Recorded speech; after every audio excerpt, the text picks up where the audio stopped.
Well, it's time for an update. The last video I showed you guys was starting to set some forms with these monoslab easy forms.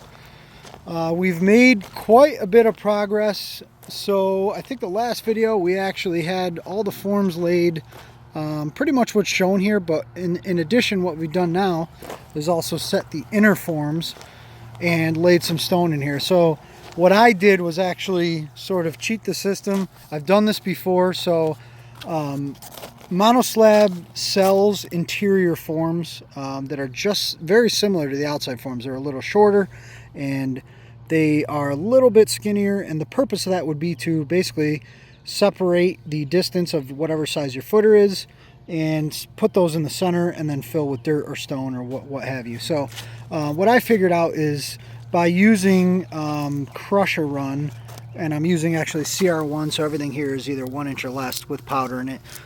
This stuff packs really, really well. You could actually probably get away without even using an inside form if you're good with a skid steer and laying down stone. You could build a tight edge, and yeah, you might have a slight angle, but you're going to make up with that in concrete. But what I chose to do was use actually some of the pieces of foam that come with these outer forms. So these pieces actually come with these forms, which allow you to make a deeper form and adjust the height of the concrete. If you utilize these, it does make it a little easier because you don't have to worry so much about getting your forms perfectly flat. You could put them to the height you need, measure them and trim them. But since I've done this before, I mean, I was able to actually lay these outer forms really accurately. So I actually had all these as leftover pieces. Another thing you could do with these if you don't use them is continue the wing, I guess is what you'd call it, that would extend the insulation value out, which gives you further frost protection. I did use the pieces that will fill in this inner gap as that wing, so I still had these left over. So what I went and did was just actually bought a few hundred pieces of 2 foot 3/8 rebar, and really it's just to sort of give me my distance of what my footer will be, which in this case is 12 inches, and it just kind of holds that foam in place. Now it gives you a nice, really clean edge, and like I said, if you can actually stack a really nice edge with this crusher run, but I really want it to be perfect and also get that extra insulation value on the inside here. So there is a little bit of a wave to it, but it's no concern. Once you pump concrete in here, it's gonna, for one, straighten that out, and the other thing, it's not going to take away from any of the structural integrity of it, if you will. So one thing you want to plan for is if you are going to get that waviness, I opted for 4 pieces of rebar per 8 foot piece. Originally I was going to do 3, but it did kind of give it a bigger wave. Like I said, not a big concern, but I figured for the cost of the rebar, I mean, I'm basically paying $1 a piece for 2 foot pieces of rebar. So it's kind of worth it in the long run to just make sure it's straighter.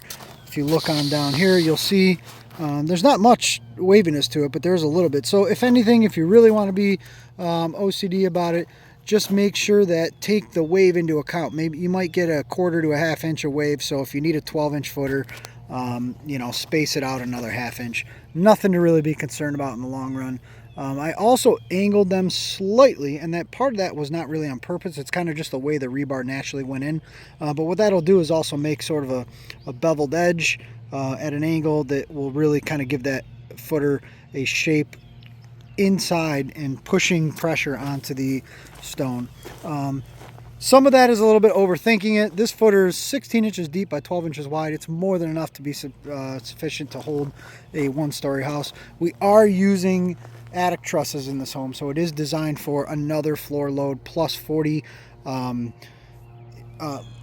was it, 40 pounds a square inch of snow load by the engineer. So everything's basically extremely over engineered. It's going to be completely fine. But yeah, so that's where we're at now. We have I probably put about 60 tons of stone just in this one wing of the home, but I really didn't want to worry about using additional fill dirt, having to move it. You're either going to pay labor to move or bring fill in, or just purchase the stone. We're getting it for a very good cost. So for me, it's worth it to just ensure that we're really getting great compaction. I'm using, like I said, CR1 1-inch with powder, which really packs in really, really well. For the footer area, I used 1-inch wash stone, which is really good because that stuff really compacts just by laying it down. It already naturally compacts itself because there is no powder, there's nothing really to settle. So I ran over it before I added the stone with the tamper, and just to get it really settled in. So when we pour our concrete in here, I mean, this thing is completely solid. There's nothing moving in here. There was some bare dirt below it, some virgin soil, but we are actually just putting a little bit of the wash stone just to get everything nice and level. So yeah, that's where we're at. I think what I'm going to do is get another 60 tons of stone. I'm figuring about each wing's going to take about 60. So it's a lot of stone for this house. Plus we just put in a driveway that was 400 feet. So we have definitely emptied a good chunk of the quarry to build this home. But I'll tell you what, we're not going to have any concern with either the driveway or the foundation. When I was planning on building this home, I obviously budgeted everything and took into account a lot of the additional costs that may happen. One thing I added a bunch of extra for was just the foundation, because if I ran into anything that I needed extra for, I wasn't going to skimp on it for the foundation. That's one thing. It kind of goes without saying, but if you don't have a good foundation, everything beyond that is kind of, there's no fixing it. So this is one thing that you don't want to skimp on. So I figured, yeah, it's a lot of money up front to bring in all this stone, but it ain't going anywhere. I'm not going to get a cracked floor. I'm not going to get any settling. We're bringing in all this nice crusher run, and we're really going to make this thing solid. So my next plan is actually there's a better view of it. I guess you could see where I filled in that entire wing. The reason I did that now is because I don't have any plumbing over there. So that's the living room and kitchen. I actually do have an island, but I figured it's just it's one or two pipes for the sink, one for the sink and one for the vent from the sink. So that'll be easy enough to sort of dig into. But my plan is actually to just drop a bunch of crusher in a sort of a path where the plumbing will be. That way it'll allow me to get my pitch right on all the PVC piping, and I'll basically build it all with just random piles of stone. I'll get that all lasered in to get the correct drop from that end of the house where the furthest bathroom way is all the way out to here.